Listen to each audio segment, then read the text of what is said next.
ಯುವ ರೈತರಿಗೆ ನಮಸ್ಕಾರ. ಇವತ್ತು ನಾವು ಶ್ರೀ ಶ್ರೀ ಶ್ರೀ ಚರಮೂರ್ತಿ ಮಹಾಸ್ವಾಮೀಜಿಗಳ ಹತ್ರ ಇದ್ದೀವಿ. ಇದು ಕೊಡ್ಲಿಪೇಟೆ, ಇದು ಹಿರೇಕೊಡ್ಲಿ ಕಲ್ಮಠ, ದೊಡ್ಡಕೊಡ್ಲಿ ಕಲ್ಮಠ, ಕೊಡ್ಲಿಪೇಟೆ ಹೋಬಳಿ, ಸೋಮವಾರಪೇಟೆ ತಾಲೂಕು, ಕೊಡಗು ಜಿಲ್ಲೆ. ಈ ಗುರುಗಳ ಹತ್ರ ಒಂದು ಆಶೀರ್ವಾದ ತಗೊಳ್ಳೋಣ. ನಮ್ಮದು ಮೈ ನೇಚರ್ ಇಂಡಿಯಾ ಅಂತ ಗುರುಗಳ ಸಮೇತ ನಮ್ಮ ಜೊತೆ ಕೈ ಜೋಡಿಸಿದ್ದಾರೆ. ನಮ್ಮ ಹಿಂದೂ ಸಂಸ್ಕೃತಿಯನ್ನು ಕಾಪಾಡಬೇಕು ಅಂತ. ಯಾಕೆಂದರೆ ನಮ್ಮದು ಯುವ ರೈತರುಗಳು ತುಂಬ ಜನ ಯುವಕರುಗಳು ಒಂದು ರೈತಾಪಿ ಕೆಲಸಕ್ಕೆ ಬರಬೇಕು ಅಂತ ಇರ್ತಾರೆ. ಅದೇ ರೀತಿ ನಮ್ಮ ಸ್ವಾಮೀಜಿಗಳ ಹತ್ರ ನಾವು ಒಂದು ಕೇಳ್ಕೊಂಡ್ವಿ ಬಂದು, ಸುಮಾರು ಜನ ಯುವ ರೈತರುಗಳೆಲ್ಲ ಒಂದು ಇದಕ್ಕೆ ಅಗ್ರಿಕಲ್ಚರಿಗೆ ಬರಬೇಕು ಅಂತಿರುತ್ತೆ, ಯಾವ ಥರ ಮಾಡೋದು ಅಂತ ಗೊತ್ತಾಗಲ್ಲ ಅಂತ. ಅದಕ್ಕೆ ನಾವು ಯುವ ರೈತರುಗಳಿಗೆಲ್ಲ ಏನು ಹೇಳೋಕ್ಕೆ ಇಷ್ಟಪಡ್ತೀನಿ ಅಂದರೆ, ನಮ್ಮ ಸ್ವಾಮೀಜಿಗಳ ಸಮೇತ ಮೈ ನೇಚರ್ ಇಂಡಿಯಾ ಕೈ ಜೋಡಿಸ್ತಾ ಇದ್ದಾರೆ. ಅವ್ರದ್ದು 106 ಎಕರೆ ಜಮೀನಿದೆ. ಅವ್ರು ಬಂದು ನೀವು ಇಲ್ಲಿ ಬಂದು ಒಂದು ಮಟ್ಟದಲ್ಲಿ ಆ ಸ್ವಾಮೀಜಿಗಳಿಗೆ ರಿಕ್ವೆಸ್ಟ್ ಮಾಡ್ಕೊಂಡಿದ್ವಿ. ಅವ್ರ ಹತ್ರ ನಿಮಗೆ ಎಷ್ಟೆಷ್ಟು ಎಕರೆ ಬೇಕು, ಒಂದು 2 ಎಕರೆ 1 ವರ್ಷಕ್ಕೆ 2 ವರ್ಷಕ್ಕೆ ಲೀಸಿಗೆ ತಗೊಂಡು ಸ್ವಾಮೀಜಿಗಳ ಹತ್ರ ನಿಮ್ಮದು ಹಿಂದೂ ಸಂಸ್ಕೃತಿ ಬಗ್ಗೆ ಇರ್ಬೋದು, ಒಂದು ಸ್ಕೂಲ್ ಇರ್ಬೋದು, ನಮ್ಮ ದೇಶದ ಆಧ್ಯಾತ್ಮ ಇರ್ಬೋದು, ಎಲ್ಲದೂ ಬಂದು ಕಲ್ತ್ಕೊಂಡು ಮತ್ತೆ ನೀವು ಹೊರಗಡೆ ಒಂದು ಹೊಸ ಮನುಷ್ಯಗೆ ಆಗೋಗ್ಬೋದು. ಗುರುಗಳೇ ನಮಸ್ಕಾರ. ನಮ್ಮ ಮೈ ನೇಚರ್ ಇಂಡಿಯಾ ಕೈ ಜೋಡಿಸೋಕ್ಕೆ ಯಾಕಂದರೆ ಸುಮಾರು ಜನ ಯುವ ರೈತರುಗಳು ನೋಡ್ತಾ ಇರ್ತಾರೆ. ನಾವು ನಿಮ್ಮ ಹತ್ರ ಒಂದು ಆಶೀರ್ವಾದ ತಗೊಂಡು ನಮ್ಮದು ಜರ್ನಿನ ಸ್ಟಾರ್ಟ್ ಮಾಡೋಣ. ನಮಗೆ ಒಂದು ಕೃತಜ್ಞತೆಗಳು ಹೇಳೋಕ್ಕೆ ಇಷ್ಟಪಡ್ತೀನಿ. ನಮ್ಮದು ಮೈ ನೇಚರ್ ಇಂಡಿಯಾ ಜೊತೆ ಕೈ ಜೋಡಿಸಿ ನಮ್ಮ ಹಿಂದೂ ಸಂಸ್ಕೃತಿಗಳು ಕಾಪಾಡಬೇಕು ಅಂತ. ಏಕೆಂದರೆ ನಮ್ಮ ಯುವ ರೈತರುಗಳೆಲ್ಲ ತುಂಬ ಜನ ನೋಡ್ತಾ ಇರ್ತಾರೆ. ಪಾಪ ನಾನು ಯುವ ರೈತರಿಗೆ ಬರಬೇಕು, ಜಮೀನು ತಗೋಬೇಕು ಅಂತ ಅವ್ರಿಗೆ ಏನು ಅಂತ ಗೊತ್ತಿರಲ್ಲ. ಯಾಕೆಂದರೆ ನೀವು ಹೇಳಿದ್ವಿ ನಮ್ಮ ಹಿಂದೂ ಸಂಸ್ಕೃತಿ ಕಾಪಾಡಬೇಕು, ನಮ್ಮ 106 ಎಕರೆ ಜಮೀನಿದೆ. ಇಲ್ಲಿ ಯುವ ರೈತರುಗಳು ಬಂದು ಏನೇನು ಕೆಲಸಗಳು ಬೇಕು ಬೆಳೆ ಬೆಳ್ಕೊಳ್ಳಿ, ನಾವು ಒಂದು ಸಪೋರ್ಟ್ ಮಾಡ್ತೀವಿ ಮೈ ನೇಚರ್ ಇಂಡಿಯಾಕ್ಕೆ ಅಂತ. ಗುರುಗಳು ಏನು ಹೇಳೋಕ್ಕೆ ಇಷ್ಟಪಡ್ತೀರಾ? ನಮ್ಮ ಹಿಂದೂ ಸಂಸ್ಕೃತಿ ಕಾಪಾಡಬೇಕು ಅಂದರೆ ನೀವು ನಿಮ್ಮ ಕಡೆಯಿಂದ ಏನು ಹಿತವಚನಗಳು ಹೇಳೋಕ್ಕೆ ಇಷ್ಟಪಡ್ತೀರಾ? ನಮ್ಮ ಮೈ ನೇಚರ್ ಇಂಡಿಯಾದಲ್ಲಿ ನಮ್ಮ ಭಾರತೀಯ ಸಂಸ್ಕೃತಿ, ಯೋಗ, ಧ್ಯಾನ, ದೀಕ್ಷೆ ಇಂಥ ಒಂದು ಕಾರ್ಯಕ್ರಮದಲ್ಲಿ ಪಾಲ್ಗೊಂಡು ಪ್ರಮುಖವಾಗಿ ಈ ಯುವಕರು ಇವತ್ತು ಬೆಂಗಳೂರಿಗೆಲ್ಲ ಹೋಗ್ತಾ ಇದ್ದಾರೆ, ನಗರಗಳಿಗೆ ಹೋಗ್ತಾ ಇದ್ದಾರೆ, ಗ್ರಾಮ ಭಾಗದಿಂದ ಎಲ್ಲ ಬಿಟ್ಟು. ಇವತ್ತು ಋಷಿಯಿಂದ ಕೃಷಿ ಮೂಲ ಅಂತ ಹೇಳ್ತಾರೆ. ಋಷಿಗಳಿಂದ ಕೃಷಿ ಬೆಳೆ ಬೆಳೆಯೋದು, ಈ ಭೂಮಿ ತಾಯಿಯನ್ನು ಸಂರಕ್ಷಣೆ ಮಾಡೋದು, ಸಾವಯವ ರಕ್ಷಣೆಯಿಂದ ಯುವ ಜನತೆ ಇವತ್ತು ನಾಗಾಲೋಟದಲ್ಲಿ ಪಟ್ಟಣಗಳಿಗೆ ಹೋಗ್ತಾ ಇದ್ದಾರೆ. ಇವತ್ತು ಪಟ್ಟಣದಲ್ಲಿ ಜನನಿಬಿಡ ಆಗಿ ಅಲ್ಲಿ ಕೆಲಸ ಇಲ್ದೇನೆ, ಕಾಯಕ ಇಲ್ದೇನೆ ಅವರಿಗೆ ನಮ್ಮ ಭಾರತೀಯ ಸಂಸ್ಕೃತಿ ಬಗ್ಗೆ, ಗ್ರಾಮೀಣ ಭಾಗದಲ್ಲಿ ಇರತಕ್ಕಂಥ ನಮ್ಮ ಯುವಕರು ಇವತ್ತು ಬೇಸಾಯದಲ್ಲಿ ಪಾಲ್ಗೊಂಡು ಭೂಮಿಯನ್ನು ಫಲವತ್ತತೆ ಮಾಡಿ, ಭೂಮಿಯನ್ನು ಹಾಳು ಮಾಡ್ದಲೇ ಈ ದೇಶಕ್ಕೆ ದವಸ ಧಾನ್ಯವನ್ನು ಉತ್ಪತ್ತಿ ಮಾಡೋಕ್ಕೆ ನಮ್ಮ ಯುವಕರಿಗೆ ಇದೊಂದು ಪ್ರೇರೇಪಣೆ ಆಗುತ್ತೆ. ನಮ್ಮಲ್ಲಿ ಸುಮಾರು ಜಮೀನಿದ್ದಾವೆ. ಅವ್ರ ಪ್ರಾತ್ಯಕ್ಷಿಕೆ ಮೂಲಕ ಇಲ್ಲಿ ಬಂದು ನಮ್ಮ ಜೊತೆ ಅವ್ರ ಕೈ ಜೋಡಿಸಿದ್ರೆ ಅವರು ಕೂಡ ಇಲ್ಲಿ ಕೆಲಸವನ್ನೆಲ್ಲ ಕಲ್ತ್ಕೊಂಡು ಬೇಸಾಯವನ್ನು ಯಾವ ರೀತಿ ಮಾಡಬೇಕು, ಶುಂಠಿ ಬೇಸಾಯವನ್ನು ಯಾವ ರೀತಿ ಮಾಡಬೇಕು, ಮೆಣಸನ್ನು ಯಾವ ರೀತಿ ಮಾಡಬೇಕು, ಕಾಫಿ ತೋಟವನ್ನು ಯಾವ ರೀತಿ ಮಾಡಬೇಕು, ಅವರೆಲ್ಲ ಇಲ್ಲಿ ಕೆಲಸವನ್ನು ಕಲ್ತ್ಕೊಂಡು ಹೋಗಿ ಅವರು ಬೇರೆ ಕಡೆಯೂ ಕೂಡ ಬೇಸಾಯವನ್ನು ಮಾಡ್ಬೋದು. ಆಮೇಲೆ ಕಲೀಲಿಕ್ಕೆ ಅವರಿಗೆ ಭೂಮಿ ಬೇಕಾಗ್ತದೆ. ಆವಾಗ ನಮ್ಮ ಭೂಮಿಯಲ್ಲಿ ನಾವು ಏನು ಬೇಸಾಯಕ್ಕೆ ಕೈ ಜೋಡಿಸ್ತೀವಿ, ಅವ್ರ ಜೊತೆಗೆ ಅವರು ಕೂಡ ನಮ್ಮ ಜೊತೆ ಕೈ ಜೋಡಿಸಿದರೆ ಅವರು ಇಲ್ಲಿ ಕಾಫಿ ಬೆಳಿಬೋದು, ಮೆಣಸು ಬೆಳಿಬೋದು, ಏಲಕ್ಕಿ ಬೆಳಿಬೋದು, ಶುಂಠಿ ಬೆಳಿಬೋದು, ಅರಿಶಿಣ ಬೆಳಿಬೋದು. ಹಾಗೆ ಇನ್ನು ಇತರ ತರಕಾರಿಗಳನ್ನೆಲ್ಲ, ಭತ್ತ ಪ್ರಮುಖವಾಗಿ ನಮ್ಮ ದೇಶಕ್ಕೆ ಎಷ್ಟೇ ಸಂಪತ್ತಿದ್ರೂ ಕೂಡ, ಚಿನ್ನ, ವಜ್ರ, ವೈಡೂರ್ಯ ಎಲ್ಲವೂ ಇದ್ರೂ ಕೂಡ ನಾವು ಅದನ್ನು ತಿನ್ನೋಕ್ಕಾಗೋದಿಲ್ಲ. ಇವತ್ತು ರೈತ ಸುಮ್ಮನೆ ಆಗ್ಬಿಟ್ರೆ ಬೇಸಾಯ ಬೆಳೆದಲ್ಲಿ ಇವತ್ತು ಜಗತ್ತಿಗೆ ಊಟ ಮಾಡಲಿಕ್ಕೆ ಧಾನ್ಯಗಳು ಬೇಕಾಗುತ್ತೆ. ಅದರಿಂದ ಯುವಕರು ಇವತ್ತು ಬೇಸಾಯದ ಕಡೆ ಎಲ್ಲ ಮುಖ ಮಾಡೋದು ಭಾಳ ಒಳ್ಳೆಯದು ಅನಿಸುತ್ತೆ. ನಾವು ಇದನ್ನು ಅವ್ರಿಗೆ ಹೇಳಲಿಕ್ಕೆ ಇಷ್ಟಪಡ್ತೀವಿ. ಗುರುಗಳೇ, ಈಗೆಲ್ಲವ ಬಂದು ನಮ್ಮ ಪಾಶ್ಚಿಮಾತ್ಯ ಕಲ್ಚರ್ಗೆ ಹೋಗ್ತಾ ಇದ್ದಾರೆ ಯುವಕರುಗಳು. ಯಾಕಂದರೆ ಅಲ್ಲಿ ಹೋಗ್ಬಿಟ್ಟು ಅಂಥವ್ರು ಯುವಕರುಗಳಿಗೆಲ್ಲ ಏನು ಹೇಳೋಕ್ಕೆ ಇಷ್ಟಪಡ್ತಾರೆ? ಯಾಕಂದರೆ ಒಂದು 100 ವರ್ಷದ ಹಿಂದೆ ತೊಗೊಂಡ್ರೆ ಒಂದು 20 ಕೋಟಿ ಪಾಪ್ಯುಲೇಷನ್ ಇತ್ತು. ಇವಾಗ ನೋಡಿದರೆ 138 ಕೋಟಿ. ಎಲ್ಲರೂ ಬಂದು ಎಜುಕೇಷನ್ ಮಾಡ್ತಾರೆ, ಒಂದು ಬೆಂಗಳೂರಿಗೆ ಹೋಗ್ತಾರೆ. ಎಲ್ಲರಿಗೂ ಕೆಲಸ ಬೇಕು, ಗೌರ್ಮೆಂಟ್ ಕೆಲಸನೇ ಬೇಕು. ಅಂಥವ್ರಿಗೆಲ್ಲ ಏನಕ್ಕೆ ಹೇಳಕ್ಕೆ ಇಷ್ಟಪಡ್ತೀರಾ? ಸರ್ಕಾರಿ ಕೆಲಸ ಎಲ್ಲರಿಗೂ ಕೂಡ ಕೊಡ್ಲಿಕ್ಕೆ ಸಾಧ್ಯ ಇಲ್ಲ. ಯುವಕರು ನಮ್ಮ ಮೋದಿಯವರು ಹೇಳಿದಾಗೆ ಆತ್ಮನಿರ್ಭರ, ಆಮೇಲೆ ಸ್ವಂತ ಬೇಸಾಯ ಆಗಲಿ, ಸ್ವಂತ ಕೈಗಾರಿಕೆ ಆಗಲಿ, ಗುಡಿ ಕೈಗಾರಿಕೆಗಳಾಗಲಿ, ಅದನ್ನೆಲ್ಲ ನಾವು ಯುವಕರು ಇವತ್ತು ಅಳವಡಿಸ್ಕೊಂಡ್ರೆ ನಮ್ಮ ದೇಶಕ್ಕೆ ಒಳ್ಳೆಯ ಸಂಪದ್ಭರಿತವಾಗ್ತದೆ. ನಮ್ಮ ಭಾರತೀಯ ಸಂಸ್ಕೃತಿ, ಪಾಶ್ಚಿಮಾತ್ಯ ಸಂಸ್ಕೃತಿ ಏನಿದ್ರು ಅವ್ರ ವಿದ್ಯಾಭ್ಯಾಸ ಅವರ ವೈಜ್ಞಾನಿಕವಾಗಿ ಆಗುತ್ತೆ. ಇದನ್ನು ನಮ್ಮ ವೈಜ್ಞಾನಿಕವಾಗಿ ಪಾರಮಾರ್ಥಿಕವಾಗಿ ನಾವು ಬೇಸಾಯವನ್ನು ಮಾಡಿದಾಗ, ಒಳ್ಳೆಯ ಉತ್ಪತ್ತಿಯನ್ನು, ಬೆಳೆಯನ್ನು, ತರಕಾರಿಯನ್ನು ಬೆಳೆದಾಗ ನಮಗೆ ಒಳ್ಳೆಯ ಆರೋಗ್ಯಪೂರ್ಣವಾಗಿರ್ತಕ್ಕಂಥ ಆಹಾರ ಧಾನ್ಯಗಳನ್ನು ನಾವು ಬೆಳ್ಕೊಳ್ಬೋದು. ಯುವಕರು ಕೂಡ ಮುಂದೆ ಬಂದು ಬೇಸಾಯದಲ್ಲಿ ಭಾಗಿಗಳಾದರೆ ಅವನು ಪಟ್ಟಣಗಳಿಗೆ ಹೋಗೋ ತಪ್ಪುತ್ತೆ. ಎಲ್ಲ ರೀತಿಯಾಗಿರ್ತಕ್ಕಂಥ ಕಾಯಕವನ್ನು ಇವತ್ತು ಗ್ರಾಮೀಣ ಭಾಗದಲ್ಲಿ ಮಾಡ್ಬೋದು. ಮೂಲ ಬಂಡವಾಳ ಹಾಕಿ ಜಮೀನನ್ನು ಕೊಂಡುಕೊಂಡು ಪುನಃ ಬೇಸಾಯ ಮಾಡೋದ್ರ ಬದಲು ಹೀಗೆ ನಮ್ಮ ಜೊತೆ ಬೇಸಾಯಕ್ಕೂ ಕೂಡ ಕೈ ಜೋಡಿಸಿದರೆ ಅವರಿಗೆ ಅನುಕೂಲ ಆಗ್ತದೆ ಅಂತ ಹೇಳಲಿಕ್ಕೆ ಇಷ್ಟಪಡ್ತೀನಿ. ಗುರುಗಳ ಈಗ ನಾವೊಬ್ಬರು ರೈತರ ಕೆಲಸ ಏನು ಕಲ್ತಿರಲ್ಲ. ಯಾಕಂದ್ರೆ ಅವ್ರು ಏನು ಮಾಡಿರ್ತಾರೆ, ಹುಡುಗರುಗಳೆಲ್ಲ ಏನು ಮಾಡ್ತಾರೆ, ಈಗ ದುಡ್ಡಿನ ಹಿಂದೆ ಬಿದ್ದುಬಿಟ್ಟಿದ್ರು ಇಷ್ಟು ದಿನ. ಇವಾಗ ಒಂದು ಸ್ವಲ್ಪ ಈಗ ಕೊರೋನಾ ಬಂದು ಬುದ್ಧಿ ಕಲಿಸಿದೆ ಗುರುಗಳ ಜನಗಳಿಗೆ. ಈಗ ಅವ್ರ ಹತ್ರ ಸುಮಾರು ಜನ ದುಡ್ಡು ಇಟ್ಕೊಂಡಿರ್ತಾರೆ, ಏನೋ ಅವ್ರಿಗೆ ಏನೋ ಒಂದು ಗೊತ್ತಿರಲ್ಲ. ಅವ್ರು ಏನೋ ಒಂದು ಅಗ್ರಿಕಲ್ಚರ್ ಮಾಡಬೇಕು, ಜಮೀನು ತಗೋತಾರೆ, ಮತ್ತೆ ಯಾರೋ ಒಂದು ಮಿಸ್ಗೈಡ್ ಮಾಡಿ ಹೊಟ್ಟೋಗುತ್ತೆ. ಈಗ ನಮ್ಮದು ಇಲ್ಲಿ ಬಂದ್ಬಿಟ್ಟು ನಮ್ಮ ದೊಡ್ಡಕೊಡ್ಲಿ ಶ್ರೀ ಕ್ಷೇತ್ರಕ್ಕೆ ದೊಡ್ಡಕೊಡ್ಲಿ ಮಟ್ಟಕ್ಕೆ ಬಂದ್ಬಿಟ್ಟು ಈಗ ನೀವೊಂದು ಅವ್ರಿಗೊಂದು ಒಬ್ಬ ರೈತ, ಈಗ ನಾನೊಬ್ಬ ರೈತ, ನನಗೇನು ಗೊತ್ತಿಲ್ಲ, ನಾನೊಂದು 3 ಎಕರೆ ಕಲ್ತ್ಕೊಂಡು ಹೋಗಬೇಕು. ಅವರಿಗೆಲ್ಲ ಯಾವ ಥರ ಪ್ಲ್ಯಾನಾಗಿ ಮಾಡ್ಬೋದು? ಯೋಗ ಇರ್ಬೋದು, ನಮ್ಮ ಭಾರತೀಯ ಗೋಮಾತೆಗಳಿರ್ಬೋದು, ನಮ್ಮ ಸ್ಪಿರಿಚುವಲ್ ಇರೋದು ಆಧ್ಯಾತ್ಮ ಇರ್ಬೋದು, ನಮ್ಮ ಭಾರತೀಯ ಸಂಸ್ಕೃತಿ ಹಳ್ಳಿ ಹೆಂಗಿರುತ್ತೆ ಅವೆಲ್ಲ ಬಂದು ಮಾಡಿಕೊಡ್ಬೋದು ಅಂತ ಹೇಳಿದ್ರು. ಅದು ಯಾವ ಥರ ಪ್ಲ್ಯಾನ್ ಮಾಡ್ಬೋದು ನಿಮಗೆ ಗೊತ್ತಿರೋ ಪ್ರಕಾರ? ನಮ್ಮನ್ನು ಯಾವ ರೀತಿ ಇಲ್ಲಿ ಬೇಸಾಯಕ್ಕೆ ನಾವು ಯಾವ ರೀತಿ ಕಾಫಿ ಗಿಡವನ್ನು ಹಾಕ್ತೇವೆ, ಅದಕ್ಕೆ ಯಾವ ರೀತಿ ಅವರು ಕೆಲಸವನ್ನು ಮಾಡಬೇಕು, ಯಾವ ರೀತಿ ಗಿಡವನ್ನು ಸಂರಕ್ಷಣೆ ಮಾಡಬೇಕು. ಕಾಫಿ ಗಿಡಗಳಲ್ಲಿ ತಳಿಗಳಿದ್ದಾವೆ, ರೋಬಸ್ಟ ತಳಿ ಇದೆ, ಸಿಹಿಂಟಾರು ತಳಿ ಇದೆ, ಆಮೇಲೆ ಚಂದ್ರಗಿರಿ ಇದೆ, ಆಮೇಲೆ ಕಾಫಿ ವಿವಿಧ ರೀತಿಯ ಕಾಫಿ ಬೆಳೆಗಳಿದ್ದಾವೆ, ಅದನ್ನೆಲ್ಲ ಬೆಳಿಬೋದು.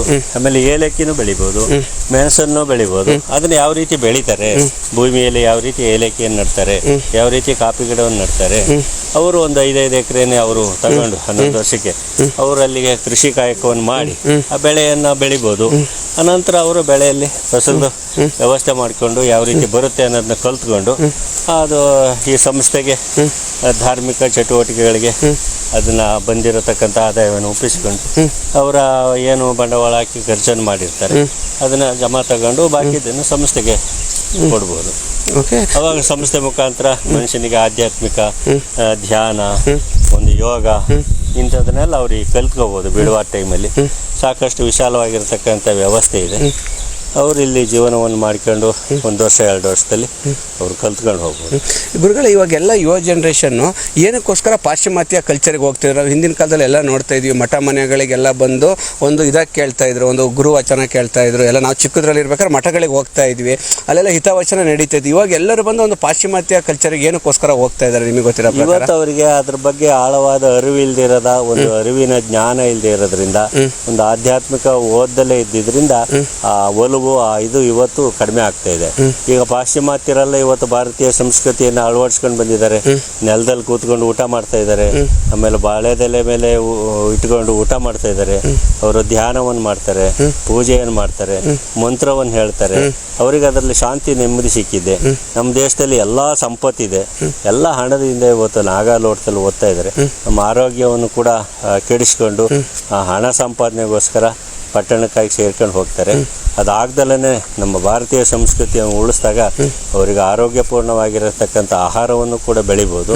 ಆಮೇಲೆ ಅವ್ರ ಮನಸ್ಸನ್ನು ಕೂಡ ಒಂದು ನಿರ್ಮಲವಾದ ಪ್ರದೇಶದಲ್ಲಿ, ಜಂಜಾಟ ಇಲ್ಲದಿರ್ತಕ್ಕಂಥ ಜಾಗದಲ್ಲಿ ಅವರು ಕಾಯಕವನ್ನು ಮಾಡ್ಬೋದು, ಮನಸ್ಸಿಗೆ ನೆಮ್ಮದಿಯನ್ನು ತೆಗೆದುಕೊಳ್ಬೋದು, ಆಹಾರ ಉತ್ಪತ್ತಿಯನ್ನು ಮಾಡ್ಬೋದು. ಈ ಒಂದು ಕಾಯ ಏನಿದೆ ಈ ಶರೀರ, ಇದರಲ್ಲಿ ದಂಡಿಸಿದಾಗ, ಶ್ರಮ ವಹಿಸಿದಾಗ, ಕಾಯಕ ಮಾಡಿದಾಗ ಅದ್ರ ಪ್ರತಿಫಲ ಸಮಾಜಕ್ಕೂ ಉಪಯೋಗ ಆಗುತ್ತೆ, ಅದರಿಂದ ದೇಶಕ್ಕೂ ಒಳ್ಳೆಯದಾಗುತ್ತೆ. ಎಲ್ಲರೂ ಪಟ್ಟಣ ಸೇರಿ ಅಲ್ಲಿ ಕಲುಷಿತವಾಗಿರ್ತಕ್ಕಂಥ ವಾತಾವರಣದಲ್ಲಿ ಬೆಳೆಯೋದ್ರ ಬದಲು ಇಲ್ಲಿ ಮುಕ್ತವಾದ ವಾತಾವರಣ, ಒಳ್ಳೆಯ ಗಾಳಿ, ಒಳ್ಳೆಯ ಬೆಳಕು, ಇನ್ನು ಮುಂದೆ ಪಟ್ಟಣಗಳಲ್ಲಿ ಆಕ್ಸಿಜನ್ ಬಾರ್ ಅನ್ನತಕ್ಕಂಥದ್ದು ಕೂಡ ತೆಗಿಬೇಕಾಗ್ತದೆ. ಎಲ್ಲ ಪೊಲ್ಯೂಷನ್, ಕಲುಷಿತವಾದ ವಾತಾವರಣ, ನೀರಿನ ವಾತಾವರಣ, ಗಾಳಿ, ಮತ್ತೆ ಎಲ್ಲ ನೈರ್ಮಲ್ಯ, ಪ್ಲಾಸ್ಟಿಕ್ಕು ಇವೆಲ್ಲದರನ್ನ ಮುಕ್ತವಾಗಿ ಇಲ್ಲಿ ಆರೋಗ್ಯವನ್ನು ಕೂಡ ಕಾಪಾಡಿಕೊಂಡು ಇಲ್ಲಿ ಬೇಸಾಯವನ್ನು ಕೂಡ ಜೊತೆ ಮಾಡ್ಕೊಂಡು ಹೋಗ್ಬೋದು. ಈ ಗುರುಗಳ ಜನಗಳಿಗೆಲ್ಲವ ದುಡ್ಡಿದ್ರೇ ನೆಮ್ಮದಿ ಅಂತಾರೆ, ಅಂಥವ್ರಿಗೆಲ್ಲ ಏನು ಹೇಳಕ್ ಇಷ್ಟಪಡ್ತಾರೆ? ಜನಗಳ ಬರೀ ದುಡ್ಡಿನಿಂದ ನೆಮ್ಮದಿ ಸಿಗ್ತದೆ ಅಂತ ಸಾಲದು. ಮನಸ್ಸಿನ ಒಂದು ಆರೋಗ್ಯ, ಒಂದು ನೆಮ್ಮದಿ ಹಣದ ಹಿಂದೆ ಹೋದ್ರೆ ಸಿಗೋದಿಲ್ಲ.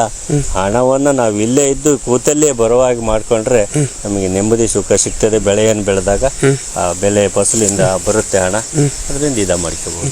ಓಕೆ, ಅದೇ ರೀತಿ ಗುರುಗಳೇ ನಿಮ್ಮದು ಶ್ರೀ ಕ್ಷೇತ್ರ ದೊಡ್ಡಕೊಡ್ಲಿ ಮಠಕ್ಕೆ ಹೋಗೋಣ. ಅದೇ ರೀತಿ ನಮ್ಮದು ಪ್ರೇಕ್ಷಕರಿಗೆ ಏನು ಹೇಳ್ತೀನಿ ಅಂದರೆ, ನಮ್ಮ ಗುರುಗಳು ಮೈ ನೇಚರ್ ಇಂಡಿಯಾ ಜೊತೆ ಕೈ ಜೋಡಿಸಿದ್ದಾರೆ. ನಮ್ಮ ದೇಶಕ್ಕೆ ಬೆನ್ನೆಲುಬು ರೈತ, ಹಾಗೆ ನಮ್ಮ ಜನರಿಗೆ ಬೆನ್ನೆಲುಬು. ಹಿಂದಿನ ಕಾಲದಿಂದ ಮಠ ಮನೆಗಳೆಲ್ಲ ಇದ್ದ ನಮ್ಮ ಜನರು ಏನು ಮಾಡಿದ್ವಿ, ಮಠಗಳು ಬಿಟ್ಬಿಟ್ಟು ಒಂದು ಪಾಶ್ಚಿಮಾತ್ಯ ಕಲ್ಚರ್ಗೆ ಹೋಗಿ, ಮಾಲ್ ಸಂಸ್ಕೃತಿಗೆ ಹೋಗಿ, ಪಬ್ ಹೋಗಿ, ನಮ್ದು ಹಿಂದೂ ಸಂಸ್ಕೃತಿ ಮಠಗಳಲ್ಲಿ ಪ್ರವಚನಗಳೇ ನಡೀತಾ ಇದ್ದು, ನಮ್ಮ ಗೋಮಾತೆಗಳಿರ್ಬೋದು, ಒಂದು ಹಳ್ಳಿಲಿ ಕೆರೆಗಳು ನಿರ್ಮಿಸಿರ್ಬೋದು, ಎಲ್ಲದೂ ಒಂದು ಸಪೋರ್ಟ್ ಮಾಡ್ತಾಯಿದ್ರು. ಅದೇ ರೀತಿ ನಮ್ಮ ಶ್ರೀ ಕ್ಷೇತ್ರ ಒಂದು ಇದ್ರದ್ದು ಮಠದ್ದು ಗುರುಗಳು ಏನು ಮಠ ಅದು? ಕಲ್ಮಠ ಕೊಡ್ಲಿಪೇಟೆ ಹೋಬಳಿ ಸೋಮವಾರಪೇಟೆ ತಾಲೂಕು ಕೊಡಗು ಜಿಲ್ಲೆ. ಇಲ್ಲಿ ಬಂದು ಮುಂದಿನ ದಿನಗಳು ಎಲ್ಲ ಒಂದು ಆಧ್ಯಾತ್ಮ ಚಿಂತನೆ ಮಾಡೋಣ. ಎಲ್ಲ ಯುವ ರೈತರುಗಳು ಬಂದ್ಬಿಟ್ಟು ನೀವು ಬಂದು ಬಂಡವಾಳ ಹಾಕ್ಬೇಕಾಗಿ ಆಗಿಲ್ಲ. ಅಲ್ಲಿ ಬೇರೆ ಹೋಗ್ಬಿಟ್ಟು ಒಂದು ಕೋಟ್ಯಾಂತರ ರೂಪಾಯಿ ಬಂಡವಾಳ ಹಾಕಿ ಅಲ್ಲಿ ಕೈ ಸುಟ್ಕೊಳ್ಳೋಕ್ಕಿಂತ ಈಗ ಶ್ರೀ ಕ್ಷೇತ್ರದಲ್ಲೇ 106 ಎಕರೆ ಜಮೀನಿದೆ. ಇಲ್ಲಿ ಬಂದು ನಿಮ್ಮ ಕೈಲಿ ಆದಷ್ಟು ಸೇವೆ ಸಲ್ಲಿಸ್ಬಿಟ್ಟು ನೀವೇ ಒಂದು ಜಮೀನಲ್ಲಿ ಬೆಳೆದ್ಬಿಟ್ಟು ಮತ್ತೆ ಶ್ರೀ ಕ್ಷೇತ್ರಕ್ಕೆ ಬಿಟ್ಟು ಹೋಗಬೇಕು. ಇಲ್ಲಿ ಯಾವುದೇ ಥರದ್ದು ಪರ್ಚೇಸ್ ಇಲ್ಲ. ನಿಮ್ಮದು ಎಷ್ಟಾಗುತ್ತೆ ನಿಮ್ಮ ಕೈಲಿ ಕೊಟ್ಬಿಟ್ಟು ಆ ಆದಾಯನೂ ನೀವೇ ತೊಗೊಳ್ಳಿ. ನಿಮ್ಮ ಕೈಲಿ ಎಷ್ಟಾಗುತ್ತೆ ಅಷ್ಟು ಶ್ರೀ ಕ್ಷೇತ್ರಕ್ಕೆ ಸೇವೆ ಸಲ್ಲಿಸ್ಬೋದು ಸೇವೆ ಮುಖಾಂತರ. ಅದೇ ರೀತಿ ನಮ್ಮ ಗುರುಗಳದ್ದು ನಮ್ಮ ಮಠಕ್ಕೆ ಹೋಗ್ತಾ ಇದ್ವಿ, ಕಲ್ಮಠಕ್ಕೆ. ಗುರುಗಳೇ ಹೋಗೋಣ ಮಠಕ್ಕೆ. ಹೋಗೋಣ.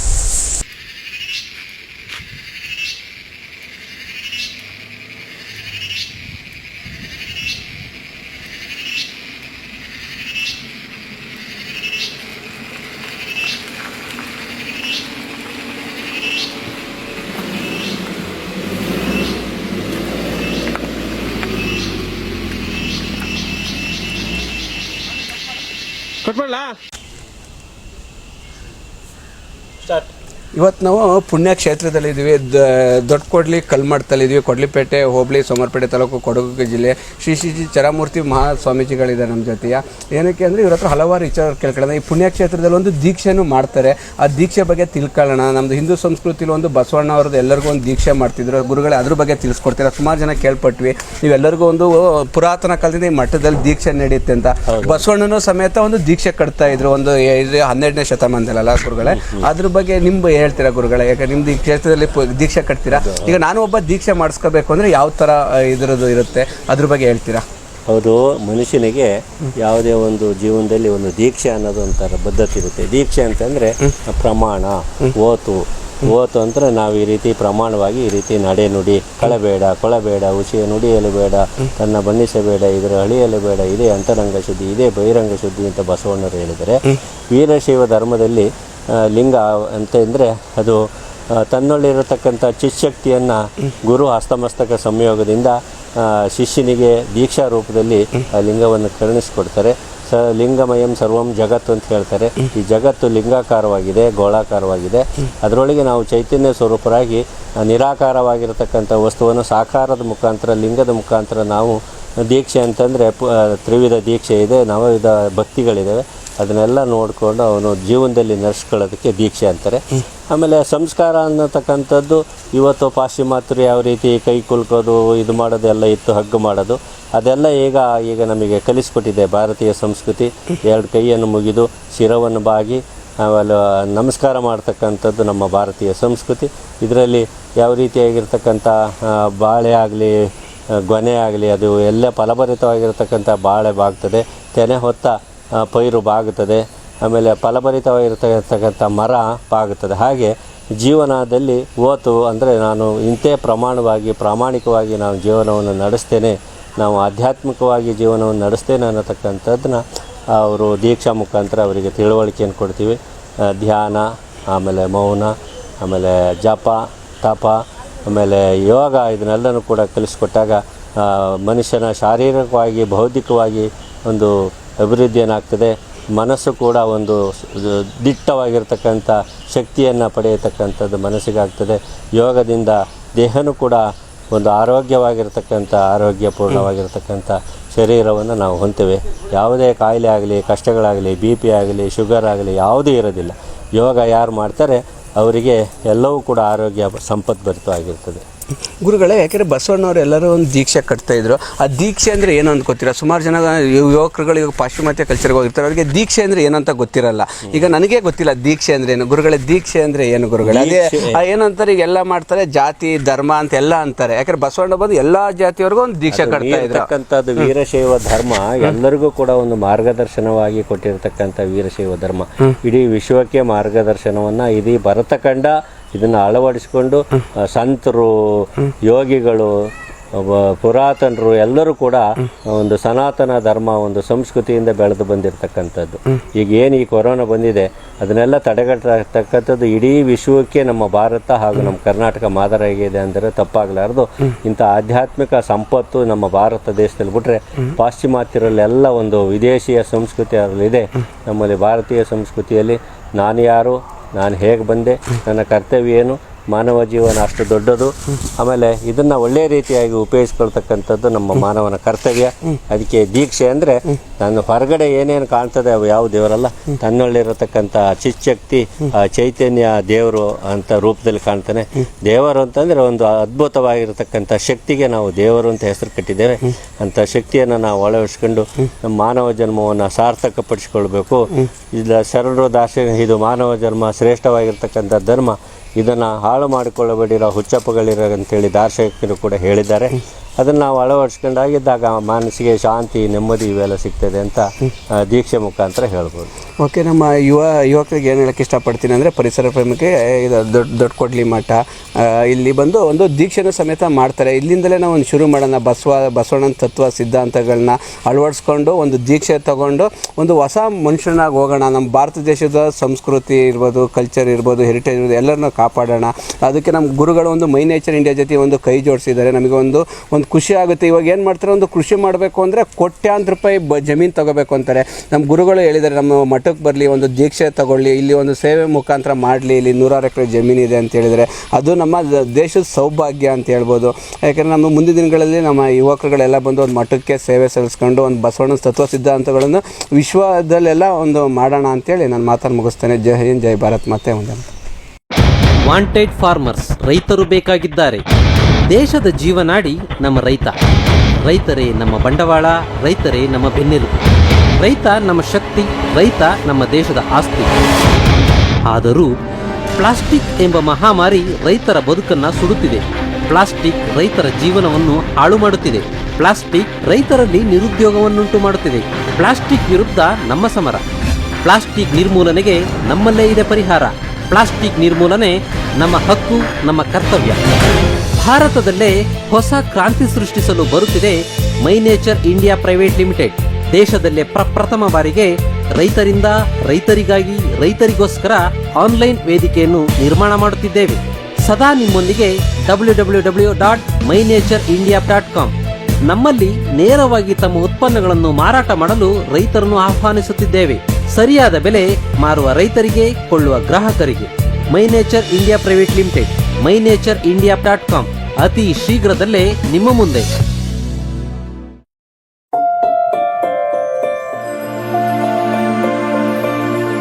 ಪ್ರಪಂಚದಲ್ಲಿಯೇ ಭಾರತವು ಸಮೃದ್ಧಿ ಮತ್ತು ಸಂಪದ್ಭರಿತ ದೇಶ. ಈ ದೇಶದ ಒಂದು ಅಂಗ ಕರ್ನಾಟಕ. ಧುಮ್ಮಿಕ್ಕಿ ಹರಿಯುವ ನದಿಗಳು, ಹಸಿರಿನಿಂದ ಕಂಗೊಳಿಸುವ ರಮಣೀಯ ದೃಶ್ಯಗಳು, ಪ್ರಕೃತಿ ಪ್ರಿಯರನ್ನು ಕೈಬೀಸಿ ಕರೆಯುವ ಸೌಂದರ್ಯ ಸಿರಿಯೇ ಹಾಸನ ಜಿಲ್ಲೆಯ ಸಕಲೇಶಪುರ. ಈ ಜಿಲ್ಲೆಯ ಒಂದು ಭಾಗವಾದ ಚಂಗಡಿಹಳ್ಳಿಯ ಪ್ರಕೃತಿಯ ಮಡಿಲಲ್ಲಿ ಜನಿಸಿದ ರೈತಾಪಿ ಕುಟುಂಬದ ಹುಡುಗನ ಕನಸೇ ಮೈ ನೇಚರ್ ಇಂಡಿಯಾ. ಸುಮಾರು 2003ರಲ್ಲಿ ಬೆಂಗಳೂರಿಗೆ ಕೆಲಸ ಹುಡುಕಿಕೊಂಡು ಬಂದಾಗ ನನಗೆ ಉದ್ಯೋಗ ನೀಡಿದ ಸಂಸ್ಥೆಯೇ MVRS. Corporate, banking sector, education, political, automobile, e-commerce, advertisement, social media, pharma companies ಹೀಗೆ ಇನ್ನು ಹಲವು ಕ್ಷೇತ್ರಗಳಲ್ಲಿ ಸಂಸ್ಥೆಯ ಗೆಲುವಿಗಾಗಿ ಕಾರ್ಯತಂತ್ರವನ್ನು ರೂಪಿಸುವುದೇ ಮಾರುಕಟ್ಟೆ ಸಂಶೋಧನೆ. ಈ ಸಂಸ್ಥೆಯು ನನಗೆ ಗುತ್ತಿಗೆ ಆಧಾರದ ಮೇಲೆ ಕೆಲಸ ಕೊಟ್ಟು ಎಲ್ಲ ವಿಭಾಗದಲ್ಲಿ ಕರ್ನಾಟಕದಾದ್ಯಂತ ಕೆಲಸ ಮಾಡಲು ಅವಕಾಶ ಮಾಡಿಕೊಟ್ಟ ನಮ್ಮೆಲ್ಲ ಆತ್ಮೀಯರಿಗೆ ನನ್ನ ನಮನಗಳು. ಇಷ್ಟೊಂದು ಅನುಭವವನ್ನು ಹೊಂದಿದ ಯುವಕರು, ಯುವತಿಯರು, ಹಿಂದೂ, ಮುಸ್ಲಿಂ, ಕ್ರಿಶ್ಚಿಯನ್ ಜನಾಂಗವೆಂಬ ಯಾವುದೇ ಜಾತಿ ಭೇದ ಭಾವವಿಲ್ಲದೆ ಮತ್ತು ಶಂಕರ್ನಾಗ್ ಅಭಿಮಾನಿ ಆಟೋ ಚಾಲಕರ ಸಹಾಯದಿಂದ ಸ್ಥಾಪನೆಯಾದ ಕಂಪನಿಯೇ TMRS. ಸಾವಿರಾರು ಯುವಕ ಯುವತಿಯರು TMRS ಸಂಸ್ಥೆಯಲ್ಲಿ ರಾಜ್ಯ ಮತ್ತು ದೇಶದೆಲ್ಲೆಡೆ ಗುತ್ತಿಗೆ ಆಧಾರದ ಮೇಲೆ ಕೆಲಸ ಮಾಡಿದ ಅನುಭವದ ಫಲಶ್ರುತಿಯೇ ಮೈ ನೇಚರ್ ಇಂಡಿಯಾ.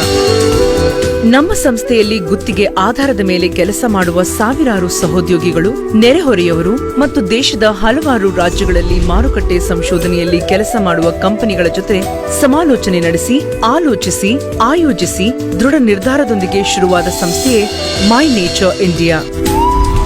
ಅನಾದಿ ಕಾಲದಿಂದಲೂ ದೇಶದಲ್ಲಿ ಉದ್ಯೋಗದ ಕೊರತೆ ಇರಲಿಲ್ಲ. ಆದರೆ ಸುಮಾರು 20ನೇ ದಶಕದಿಂದೀಚೆಗೆ ಸಾಕಷ್ಟು ಸಮಸ್ಯೆಗಳು ಶುರುವಾಯಿತು. ಅದರ ಸಂಶೋಧನೆಯ ಪ್ರತಿಫಲವೇ ವಾಂಟೆಡ್ ಫಾರ್ಮರ್.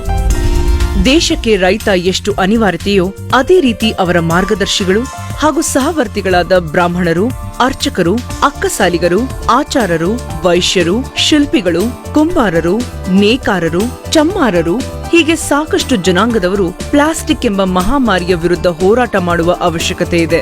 ನಮ್ಮ ಸಂಸ್ಥೆಯು ಈ ಎಲ್ಲಾ ಜನಾಂಗದವರ ಜೊತೆ ಚರ್ಚಿಸಿ ಅವರೆಲ್ಲರ ಕಸುಬುಗಳನ್ನು ಪ್ರೋತ್ಸಾಹಿಸಲು ವೇದಿಕೆಯನ್ನು ಸಿದ್ಧಪಡಿಸುತ್ತಿದೆ.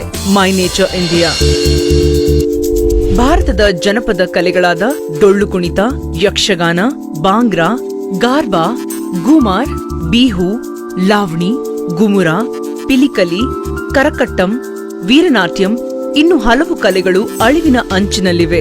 ಈ ಎಲ್ಲಾ ಜನಪದ ಕಲೆಗಳನ್ನು ಉಳಿಸಿ ಬೆಳೆಸಿ ಮುಂದಿನ ಜನಾಂಗಕ್ಕೆ ಕೊಂಡೊಯ್ಯುವುದೇ ಮೈ ನೇಚರ್ ಇಂಡಿಯಾ.in ಸಂಸ್ಥೆಯ ಮುಖ್ಯ ಧ್ಯೇಯ. ಕರಕುಶಲ ಕಲೆಗಳಾದ ಶಿಲ್ಪಿಗಳು, ಮರದ ಆಟಿಕೆಗಳ ಉತ್ಪಾದಕರು, ಆಭರಣಗಳ ಕಸೂತಿ, ಬಟ್ಟೆ ಕಸೂತಿ, ಕುಂಬಾರಿಕೆ, ಕಲ್ಲಿನ ಕೆತ್ತನೆಗಳು, ಪರಿಸರ ಸ್ನೇಹಿ ಉತ್ಪನ್ನಗಳು, ಲೋಹದ ಕರಕುಶಲ ವಸ್ತುಗಳು, ಕಾಗದದ ಉತ್ಪನ್ನಗಳು ಇನ್ನು ಹಲವು ಕರಕುಶಲ ಕಲೆಗಳು ಪ್ಲಾಸ್ಟಿಕ್ನ ಹಾವಳಿಯಿಂದ ಕಣ್ಮರೆಯಾಗುತ್ತಿವೆ. ಈ ಎಲ್ಲಾ ಸಂಪತ್ತನ್ನು ಉಳಿಸಿ ಬೆಳೆಸಲು ಹಗಲಿರುಳು ಶ್ರಮಿಸುತ್ತಿದೆ ಮೈ ನೇಚರ್ ಇಂಡಿಯಾ.org. ಇಡೀ ವಿಶ್ವದಲ್ಲೇ ಪ್ರಪ್ರಥಮ ಬಾರಿಗೆ ತಾವು ಬೆಳೆದ ಎಲ್ಲಾ ಉತ್ಪನ್ನಗಳನ್ನು ಯಾವುದೇ ಮಧ್ಯವರ್ತಿಗಳಿಲ್ಲದೆ ನೇರವಾಗಿ ಗ್ರಾಹಕರಿಗೆ ಮಾರಾಟ ಮಾಡಲು ಆನ್ಲೈನ್ ವೇದಿಕೆಯನ್ನು ಒದಗಿಸುತ್ತಿದೆ. ತಮ್ಮ ಉತ್ಪನ್ನಗಳ ಸಂಪೂರ್ಣ ಮಾಹಿತಿ, ನಿಗದಿತ ಬೆಲೆ, ಎಲ್ಲಾ ವಿವರಗಳನ್ನು ಆನ್ಲೈನ್ನಲ್ಲೇ ತಾವು ಹಾಕಬಹುದು ಮತ್ತು ಮುಕ್ತವಾಗಿ ವ್ಯವಹರಿಸಬಹುದು. ಈ ಎಲ್ಲಾ ಹೊಸ ಆವಿಷ್ಕಾರಗಳೊಂದಿಗೆ ನಿಮ್ಮ ಮುಂದೆ ಬರುತ್ತಿದೆ ಮೈ ನೇಚರ್ ಇಂಡಿಯಾ.com. ದೇಶದ ಮೇಲೆ ಅಭಿಮಾನ ಮತ್ತು ಪ್ರಕೃತಿಯ ಮೇಲೆ ಕಾಳಜಿ ಇರುವ ಪ್ರತಿಯೊಬ್ಬರು, ಯುವಕರಿಂದ ವಯಸ್ಕರವರೆಗೆ ಎಲ್ಲರೂ ಸ್ವಪ್ರೇರಣೆಯಿಂದ ಸೇವೆ ಸಲ್ಲಿಸಲು ಮುಕ್ತ ಅವಕಾಶವನ್ನು ನೀಡುತ್ತೇವೆ. ಜೊತೆಗೆ ನಿಮ್ಮ ಅಭಿಪ್ರಾಯವನ್ನು ನಮ್ಮೊಂದಿಗೆ ಹಂಚಿಕೊಂಡರೆ ಸಂಸ್ಥೆಯ ಅಭಿವೃದ್ಧಿಗೆ ಸಹಕಾರಿಯಾಗಲಿದೆ. ಪ್ಲಾಸ್ಟಿಕ್ ಮುಕ್ತ ಭಾರತ, ನಿರುದ್ಯೋಗ ಮುಕ್ತ ಭಾರತ, ಸದೃಢ ಸಂಪದ್ಭರಿತ ಭಾರತವನ್ನಾಗಿಸುವುದು ನಮ್ಮೆಲ್ಲರ ಜವಾಬ್ದಾರಿ. ನಮ್ಮ ಪಯಣವು ಪ್ರಕೃತಿಯೆಡೆಗೆ. ನೀವು ಸಹ ನಮ್ಮೊಂದಿಗೆ ಕೈಜೋಡಿಸಿ. ಜೈ ಹಿಂದ್, ಜೈ ಭಾರತ್ ಮಾತೆ, Vande Mataram. My nature India dot com, my nature India dot in, my nature India dot org ಅತಿ ಶೀಘ್ರದಲ್ಲಿ ನಿಮ್ಮ ಮುಂದೆ.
ವಾಮಕ್ಷೇಮ ನಿಮ್ಮದೆಯ, ಎನ್ನ ಹಾನಿರುದ್ಧಿ ನಿಮ್ಮದೆಯ, ಎನ್ನ ಮವನಾಪಮಾನ ನಿಮ್ಮದೆಯ, ಬಳ್ಳಿಗೆ ಕಾಯಿ ದಿಮ್ಮಿತ್ತೆ ಕೂಡಲ ಸಂಗಮ ದೇವ. ನೋಡಿ, ಇದು ಸಾವಯವ ಕೃಷಿಯಿಂದ ಬೆಳೆದಿರತಕ್ಕಂಥ ಹಲಸಿನ ಹಣ್ಣು. ಇದು ಭಾರಿ ಒಳ್ಳೆಯದು ಆರೋಗ್ಯಕ್ಕೆ. ಹೊಟ್ಟೆಯಲ್ಲಿ ಏನು ಲಿವರಲ್ಲಿ ಏನಿದೆ, ಕಸ ಕಡ್ಡಿ ಏನಿದ್ರೂ ಕೂಡ ಈ ಹಲಸಿನ ತೋಳೆಯನ್ನು ತಿಂದಾಗ ಹಣ್ಣನ್ನು ಭಾರಿ ಆರೋಗ್ಯಪೂರ್ಣವಾಗಿರ್ತದೆ. ಇಂಥ ಒಂದು ಹಲಸಿನ ಹಣ್ಣು ಯಾವುದೇ ಕೆಮಿಕಲ್ಲು, ಪೆಸ್ಟಿಸೈಡು, ಯಾವುದೇ ವಿಷಕಾರಯುಕ್ತವಾಗಿರ್ತಕ್ಕಂಥ ಬಳಸದಲ್ಲೇ ಬೆಳೆದಿರತಕ್ಕಂಥ ಇದು ಹಲಸಿನ ಹಣ್ಣು.